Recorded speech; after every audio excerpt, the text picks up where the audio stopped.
morning, ladies and gentlemen. Everyone, let me ask you a question. Do you like traveling? If you do, please raise your hand.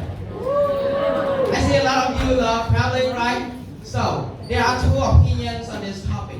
Whether some people say that, oh, I just sit at home and watch people go there, that's virtual traveling. Or some people, they would like to go in person, want to try the culture, traditions, and maybe relook of that place. So, who's right, who's wrong, or which is better? Let's find out. So, firstly, what is virtual traveling? We may know very specific about the traditional form of traveling, where we go to the place that we visit, and maybe we stay there for a few nights. However, what's virtual traveling? Like I said, it is to sit at home. So we watch videos of people who come there and visit the place, so that we can experience the sceneries and maybe some of the things that happen there. So why is this form growing and emerging in Vietnam and many other places in the world? Firstly, virtual traveling is low cost. Most of the times it's free for watch, even if you go on YouTube, Facebook, and then you see videos. That's virtual traveling. Secondly, that it brings a similar effect than that of face-to-face or in-person traveling, because that we will see the culture, we will be able to see what's there. However, if that's the case, then why many people they choose to travel by person? That's why you have to ask a question. Firstly, by person traveling has a lot of benefits. So while you were watching through a screen or maybe virtual reality technology, you were limited by the persons, by the camera. But when you visit that place physically, you will see and you will immerse into its natural beauty of the place. For example, the Sioux Forest, a very famous destination in An Giang province. And therefore, what will happen if you visit the Sioux Forest only by your phone and you look at this? The thing is that it will not be as exciting, because while visiting the Sioux Forest in real life, we would get to go on boats, the rowboats and the canoe boats. We get to cross the bridges, have a look. And we will not, I say again, not limited by the camera, by the view of the person who's filming. Secondly, why should you visit a place?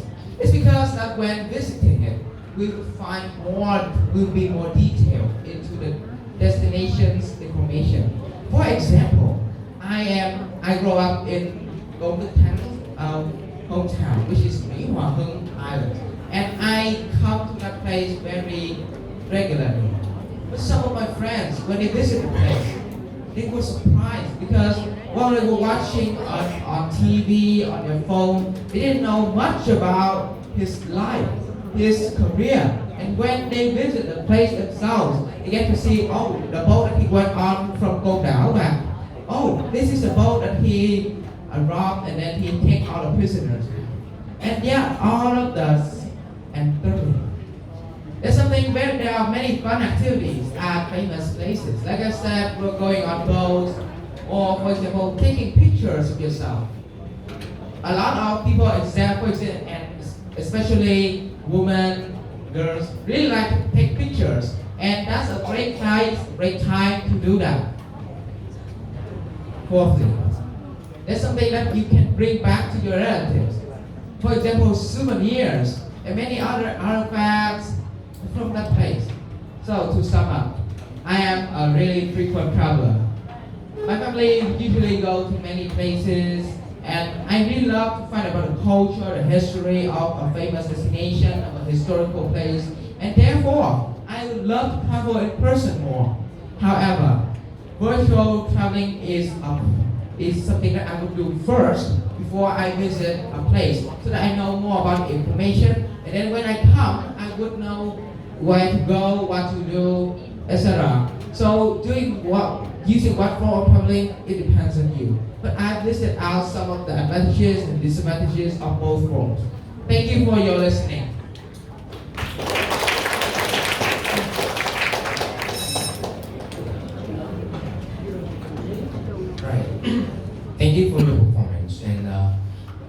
question is, you said that virtual traveling is not yet popular, and it's not really, it seems it's not real traveling, right?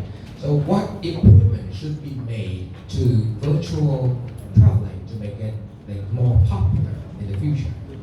Thank you for your amazing question. This is something that I have thought of about recently, and yeah, it's really important because if we want to develop this new form of traveling, we need to have more types of equipment so that we can meet the needs of the people, of the travelers. So firstly, nowadays we have two forms of virtual technology. Firstly, it is virtual reality, and secondly, it is advanced reality, VR and AR. You know that. So it modifies the space around us when we wear goggles, and therefore we can see in 360 degrees about the place. Secondly, we have many programs such as Google Maps, where there are the full version of the place, and therefore using these programs and these documents of these files, we can get to the place, we can become a traveler of that place, which is a few clicks of a mouse. However, in these days, these equipments are quite expensive and inaccessible to most of the normal people.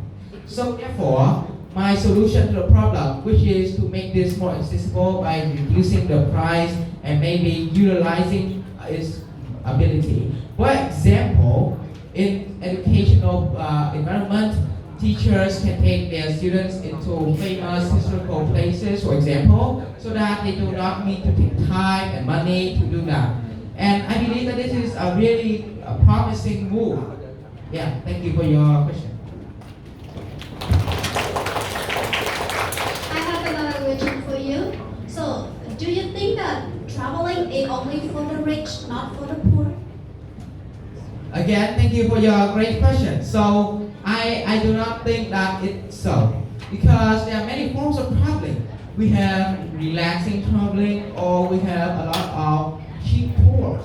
However, like they say, the money comes with the quality. So therefore, if you have more money, then your experience should be much better.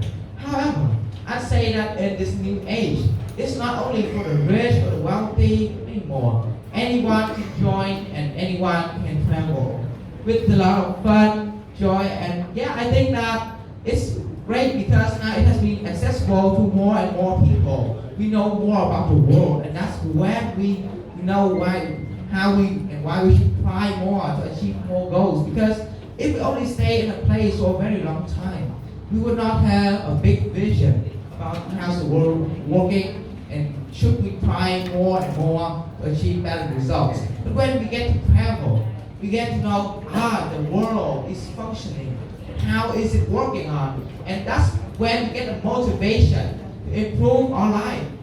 So that's why I think that that traveling is not for the rich anymore. It's for people who love to explore, like you and me.